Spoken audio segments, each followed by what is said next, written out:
Rocket Lab commence sa campagne d'essai du moteur Neutron appelé Archimède. La CMSA chinoise déroule sa nouvelle combinaison spatiale lunaire. L'Australien Gilmour Space termine sa répétition générale. La capsule Crew 9 de SpaceX arrive à la SSI. SpaceX progresse sur sa deuxième rampe de lancement à Starbase. ULA Vulcan Centaur a fini son dernier test. La Falcon 9 de SpaceX a rencontré d'autres problèmes, ce qui a réduit le nombre de lancements cette semaine. Je suis Christophe Paget d'Espace News et voici votre revue spatiale.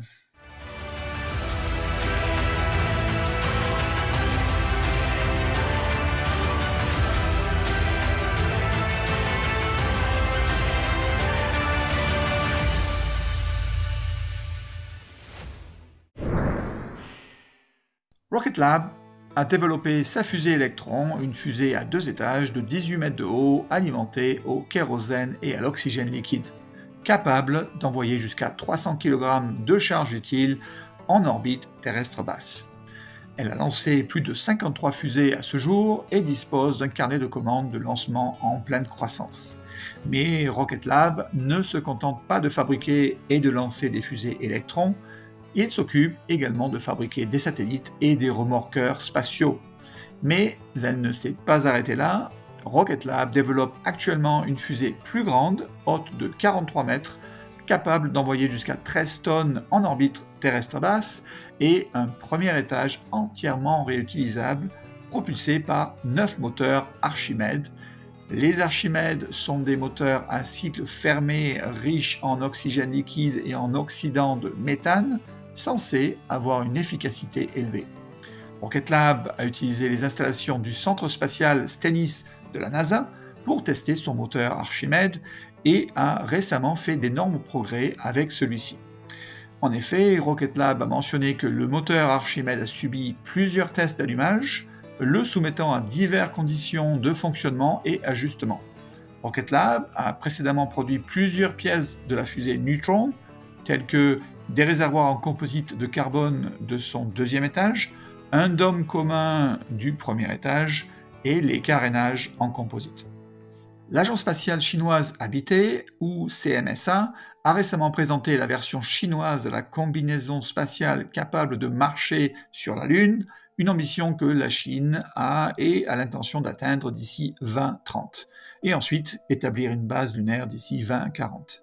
La combinaison spatiale semble beaucoup plus petite que la version de la NASA, contenant plus d'articulation de mouvement, donc plus de flexibilité. Il est donc conçu pour résister aux températures extrêmes de la Lune, ainsi qu'aux radiations et à la poussière lunaire.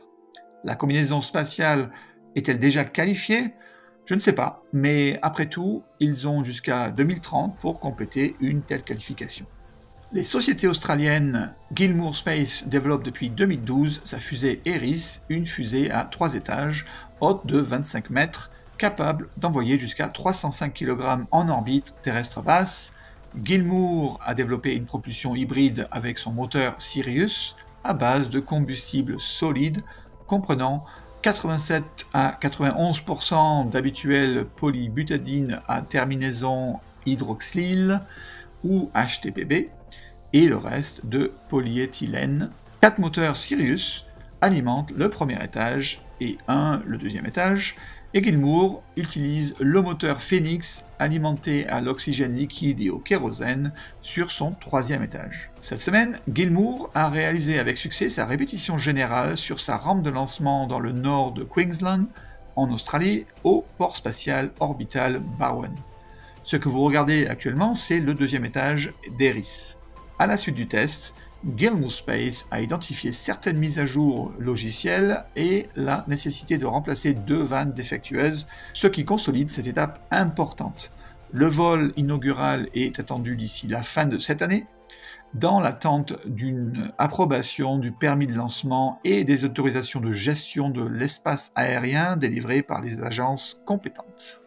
Cette semaine voit le véhicule de secours, la mission SpaceX Crew 9, arriver à la SSI et s'amarrer en toute sécurité pour être accueilli par 9 astronautes et cosmonautes.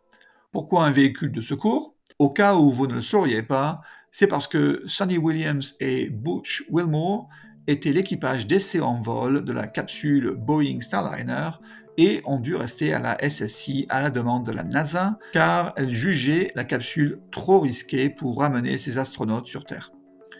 Pour plus d'informations, veuillez consulter cet épisode avec un lien dans la section de description. L'équipage du Crew 9 a donc été réduite de 4 à 2 membres afin de ramener Sonny et Butch lors du retour prévu de la capsule en fin février 2025. À Starbase au Texas, le Starship numéro 30 a été désempilé de son premier étage numéro 12, tandis que le système d'installation du premier étage et les échafaudages du pas de lancement ont été retirés, ce qui signifie que le premier étage numéro 12 devrait rester un certain temps sur son support de lancement.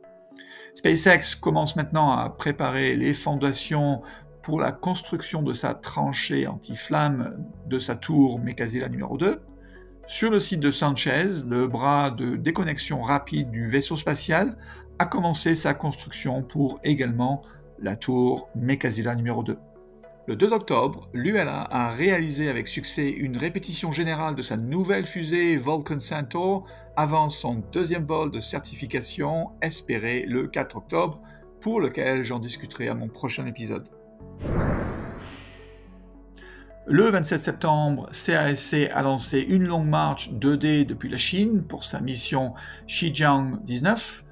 Le 26 septembre, SpaceX a lancé une capsule Crew Dragon pour la mission Crew 9 avec sa Falcon 9 depuis la Floride, avec à son bord seulement un astronaute de la NASA, Nick Hague, et un cosmonaute de Roscosmos, Alexander Gorbunov, pour la Station spatiale internationale. Le premier étage a volé pour la deuxième fois et a atterri sur place. Par ailleurs, le deuxième étage a légèrement dévié de sa trajectoire de désorbitage prévu, mais a néanmoins réussi à brûler dans l'atmosphère au-dessus de l'océan. SpaceX et la FAA se penchent sur cette question, sans doute à une vitesse fulgurante pour assurer un retour au vol rapide, ce qui signifie que les vols de la semaine restante ont été repoussés pour au moins une semaine. Il s'agit désormais du troisième incident d'une Falcon 9 de SpaceX cette année, sans parler des mauvaises conditions météorologiques ces derniers temps qui ont toutes deux contribué à retarder les lancements. SpaceX espérait lancer jusqu'à 148 Falcon 9 rien qu'en 2024, c'est-à-dire 144 du manifeste de 2024 plus 4 qui ne pouvaient pas être réalisés en 2023. Et en date du 3 octobre, SpaceX a lancé 91 Falcon 9 dont une Falcon Heavy, 91 lancements en 40 semaines, soit une moyenne de 2,3 lancements par semaine.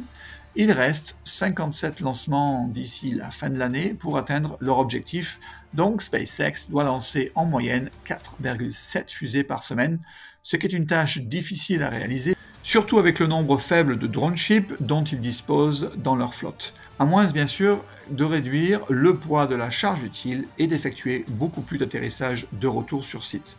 SpaceX doit donc revoir sa stratégie pour atteindre leur objectif ambitieux.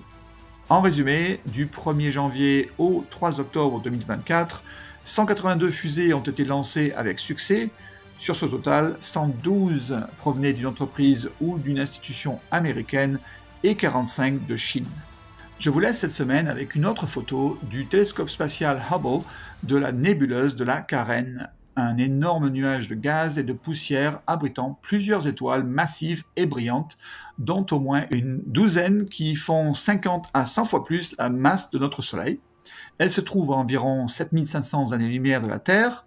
Je suis Christophe Paget pour Espace News. À bientôt pour un nouvel épisode de votre actualité spatiale.